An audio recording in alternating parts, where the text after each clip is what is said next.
Now let's continue to talk about Xunzi's debates with other thinkers at his time.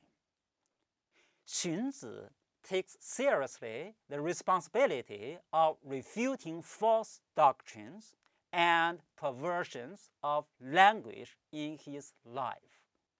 As in the case of Mencius, false doctrines and social disorder are the two sides of the same coin.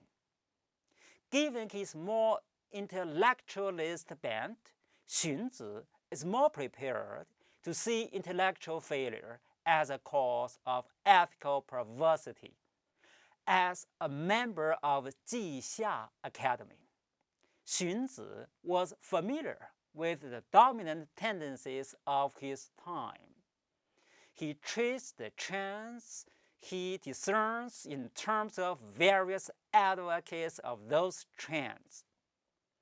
In chapter 18, on correcting falsehoods, he carries on a sustained argument against certain particular vulgar ideas widely circulating in his time. Let's consider the following two propositions of Song Xin, which he refutes. The first proposition, quote, that if men did not feel disgraced when insulted, there would be no strife among men, end quote. The second proposition, quote, that the essential desires of men are few, end quote. Concerning the first proposition, he argues that even Song Xin admits that men hate to be insulted. He believes that they can feel hate without feeling disgraced. However, when men feel hatred, they have an impulse to strike out against those they hate. Therefore, anything that arouses hatred will arouse strife. There may be those who, for temperamental reasons, feel no such hatred, but whatever arouses hatred will lead to strife. Since a chaotic society is full of a multitude of occasions for hatred, the notion of eliminating strife by not responding to insults is a delusion. The sage kings do not base their conception of good order on eliminating the passions, but on the channeling and confining of passions. By establishing a normative order in which what is truly honorable is honored, and what is truly disgraceful is disgraced, the sages use the hatred of disgrace and the love of honor to good purpose. With regard to the notion of the paucity of human desires, this is second proposition, he points out Song Xin admits that the human senses naturally desire gratification. To admit that the senses desire gratification and to posit that there are limits to such desires is like, quote, loving female beauty and hating xi shi, unquote. Xi shi is the famous paragon of feminine beauty. The sages accept the insatiability of the desires in men when ungoverned by Li. To the extent that they rely on incentives of rewards and punishments, they channel and confine these desires in the service of higher ends. His sketches of false tendencies in the Confucian camp are devastating. He scorns the followers of Zixia and Ziyou. They seem to resemble the Confucianists we have met in the book of Mozi. He agrees with them that one must cherish Li and the study of Confucian heritage, but his description is contemptuous. Quote, their clothes and caps are neatly arranged. Their demeanor is grave. They are retiring and spend days without uttering a word. Such are the unworthy rule of the Zixia school, shirking their duties and shamelessly gorging on food and drink, grandly proclaiming that noblemen do not exert their strength. These are the unworthy rule of the Ziyou school. Unquote. Xunzi closely identifies with Confucius' disciple Zigong. Zigong was profoundly versed in Li and music. He was also an active, vigorous statesman immersed in the affairs of his time and well versed in the practice of government. He was a true nobleman who, quote, in times of ease, is not indolent, and in times of urgency is completely alert. In dealing with the fundamentals and responding to changing circumstances, he always does what is appropriate. Unquote. Xunzi's criticism of Mencius seems to be sharp. Mencius' teaching that the nature is good undermines the imperative to learn. Learning does not emerge in Mencius as the arduous and demanding enterprise. Quote, the nature of man is without Li and righteousness, and man must strenuously engage in learning in order to seek to obtain them. Unquote. Xunzi would agree that education of children is based on a stern discipline. Ceremonies and punishments would go hand in hand, even though the humanizing effects of Li might in the end win the upper hand. It appears that to Xunzi, Mencius' preachment to the rulers of his time to touch the roots of goodness in their own hearts would seem futile. Mencius' Confucianism seems to bear little relation to reality. Xunzi also attacks the beclouded and one-sided views of other thinkers.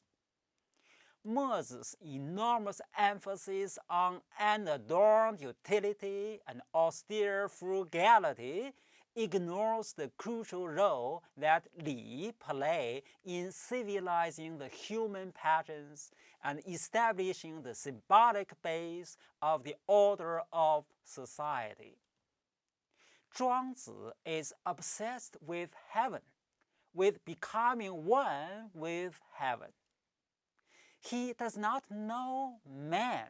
He overlooks the fact that it is only by acting as a man that one knows heaven.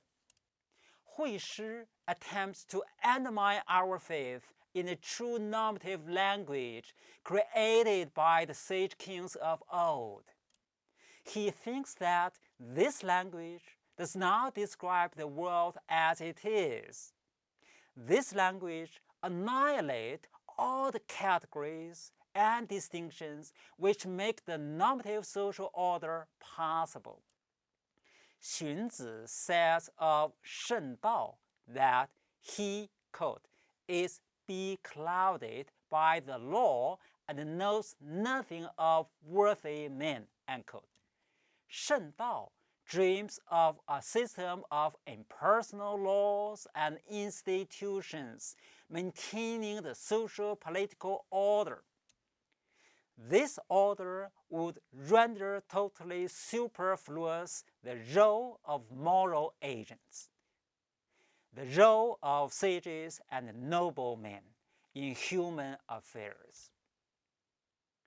In Xunzi's words, quote, he exalts law is without law, unquote. The law Shen Dao disdains is the law of Li, a moral law which the nobleman imposes on himself. Quote, he despises self-cultivation and has a predilection for creating new laws, unquote. The ancient laws of Li, which Shen Dao opposes, are connected with the belief in the power of man to moralize themselves and then to moralize society. They are laws of life which depend on the belief in the vital role of human actors in creating a moral social order. In the anti-traditional spirit of legalism, Shen Dao creates a whole new system of impersonal criminal and administrative law. This law relies on a kind of behavioristic model of man, making worthy men entirely dispensable.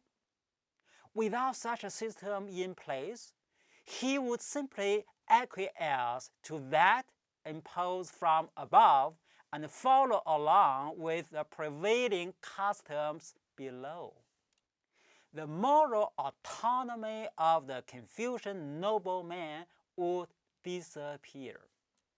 Xunzi seems to be desperate in his vehement defense of Confucianism against the rising tide of legalism. What he is really defending against them is his belief in the capacities of noblemen as moral agents and the relevance of these capacities to social order. This is opposed to a simple behaviorist model of man. He argues that no techniques of war will work without a basis in troop morale. No system of penal laws and incentives will work without a basic attitude of trust. What he is defending is the very notion of the relevance of a Confucian moral self-cultivation. However, many of the men of worth in his time were strongly against him. An anonymous disciple complains of the lack of appreciation for his wisdom. Quote, Li and righteousness made no headway, and the efforts to carry out a transformation through teaching could not succeed, unquote. His disciple Li Si was to become the chief legalist minister of Qin Shi Huangdi, the founder of the Qin dynasty. This fact indicates the difficulty of making the most realistic defense of Confucianism plausible to intelligent young thinkers of his time. Li Si points out to his teacher a most challenging observation. Quote, the Qin have been victorious for 4 generations. Their army is powerful. Within the 4 seas, their power overawes the princes. They do not accomplish this by humanity and righteousness. They do it by conducting their affairs according to what is most useful and expedient, unquote. Xunzi replies that their conception of what is truly useful is narrow and short-sighted. In the end, only a government able to win the love of the people by benevolence and righteousness can win their allegiance. To the ambitious young Li Si, the contemporary facts of history do not seem to support his master's case. That is a different story. We will go to the details in the next lecture. Okay. Assignment today is, could you elaborate on Xunzi's notion of heaven? Thank you.